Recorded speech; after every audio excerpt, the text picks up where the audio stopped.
नमस्कार, मैं राजू कुमार झा।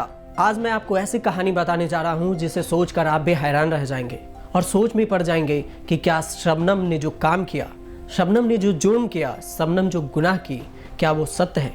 जब उससे मिलने के लिए उसका मासूम बेटा जेल में पहुंचा तो क्या हुई माँ से एक मासूम बेटी की बात, और शबनम पर क्या है जुर्म, उसने क्या गुनाह किया और क्यों दी जाएगी आज़ाद भारत में उसे पहली महिला के तौर पे फांसी क्यों दी जाएगी। सारी कहानी देखेंगे इस वीडियो में। सबसे पहले उसके बेटे ने क्या कहा ये सुन लीजिए, उसके बाद हम बात करेंगे कि पूरी कहानी क्या है। उन्होंने कहा कि अच्छे से पढ़ना और मेहनत करना है।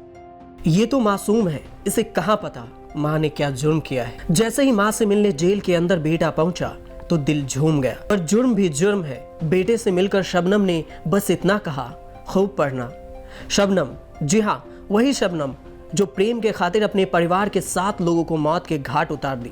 लेकिन जैसे ही बेटे को जेल के अंदर देखी कि वो उससे मिलने आया है, वैसे ही शबनम भावुक हो गई। उसने कहा कि बेटा खूब मन लगाकर पढ़ना।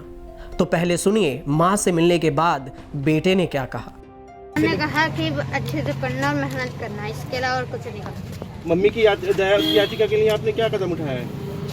मैंने अभी प्रेसिडेंट अंकल जी से रिक्वेस्ट करी है। क्या बोला है उसमें? मैंने कहा कि मेरी मम्मा जी को माफ कर दीजिए। लिखित में भेजा है आपने उनको? जी, क्यों ना फांसी ना हो। अच्छा बेटा, बेटा कितनी देर मुलाकात की आपने माँ से? मैंने टाइम दिया ही नहीं। मम्मा ने क्या कहा आपकी? मम्मा ने यही कहा कि अच्छे से पढ़ना। रामपुर जेल में बंद शबनम को कब फांसी होगी ये तो अभी तय नहीं है, लेकिन अब इस मामले में नया मोड़ आ गया है। जेल में शबनम ने अब सीबीआई जांच की मांग की है। रविवार को शबनम अपने बेटे ताज से मिली। बेटे ने भी मां से पहली बार पूछा कि क्या उन्होंने यह गुनाह किया है। जेल में शबनम से मिलने उसका बेटा और उसके केयर टेकर उस्मान पहुंचे थे। दोनों के बीच लगातार 1 घंटे मुलाकात चली। बातों ही बातों में शबनम से बेटे ने पूछ ही लिया। पहली बार पूछा क्या गुनाह किया है आपने, तो उसने कहा कि उसे फंसाया गया है। वो पहले भी कोर्ट में इसकी जांच की मांग करती रही है, लेकिन उसकी मांग पूरी नहीं की गई है। बेटी को देखकर शबनम भावुक हो गई और बोली बेटा खूब मन लगाकर पढ़ना। तो वहीं बेटे के केयर टेकर उस्मान ने कहा कि अगर शबनम ने यह गुनाह किया है तो उसे बिल्कुल भी बचना नहीं चाहिए, लेकिन एक बार शबनम को मीडिया से बात करने की अनुमति दी जाए। उनका कहना है कि शबनम ने इस मामले में सीबीआई जांच की मांग की है। तो उस्मान ने क्या कहा वो भी सुन लीजिए। और इन 5 सालों में आज पहली बार मैंने शबनम से पूछा कि तुम्हें एक जो सज़ा मिली है उसकी फांसी होने वाली है, ऐसा मैंने अखबारों में पढ़ा है, टीवी पे देखा है। तो ये तुमने जो गुनाह किया है क्या ये सच में तुमने ही किया है या किसने किया है? तो शबनम ने कहा मैंने ऐसा कोई गुनाह ही नहीं किया है, यहाँ मुझे फंसाया गया है। और कोर्ट में भी वो पहले भी सीबीआई जांच की मांग करती रही है, लेकिन शायद उसकी बात सुनी ही नहीं गई। या तो इतनी बड़ी न्याय व्यवस्था पे सवाल उठना ये बहुत बड़ी बात है अपने आप में। अब क्या सच है क्या नहीं है, अब शबनम को या तो बात करने की मीडिया से इजाज़त दी जाए कि शबनम बाहर आए और मीडिया के सवाल जवाब भी दें, और या फिर इसकी जांच होनी चाहिए ठीक से, सही सिरे से।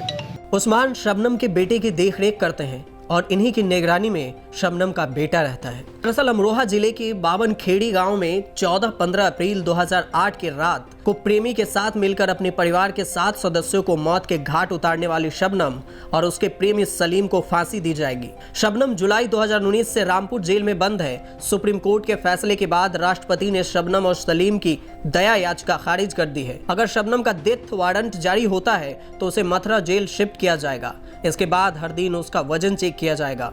जेल चिकित्सक की देखरेख में यह काम पूरा होगा। जेल की बैरक से फांसी के तख्ते तक पहुंचने के लिए शबनम को 300 मीटर की दूरी तय करनी होगी। बैरक से फांसी के तख्ते तक 2 पहरेदार उसे कड़ी सुरक्षा में पहुंचाएंगे। इस दौरान कोई भी पहरेदार कुछ भी नहीं बोलेगा। इस दौरान वह शबनम से और आपस में कोई भी बात नहीं करेंगे। वह उसे फांसी घर के छोटे दरवाजे पर जेल के चार्ज को दे देंगे। लेकिन फिलहाल फांसी की तैयारी तो है, पर कब होगी यह तय नहीं। हालांकि इसकी जानकारी भी अभी नहीं दी गई है कि कब शबनम की फांसी होनी है। तो ऐसे में यह भी समझना होगा कि शबनम का जुर्म है या नहीं, ये तो अदालत की प्रक्रिया है और चली आ रही है। फांसी की तारीख नहीं तय हुई, लेकिन फांसी की सजा सुनाई जा चुकी है। तो कब होगी फांसी यह तो नहीं कहा जा सकता, लेकिन जब मासूम अपनी माँ से मिला तो उसे देखकर भावुक पल तो था ही, और बार बार अपील करता है कि मेरी माँ को छोड़ दीजिए। तो आगे क्या होता है यह भी देखना दिलचस्प होगा। देखते रहिए न्यूज़ तक।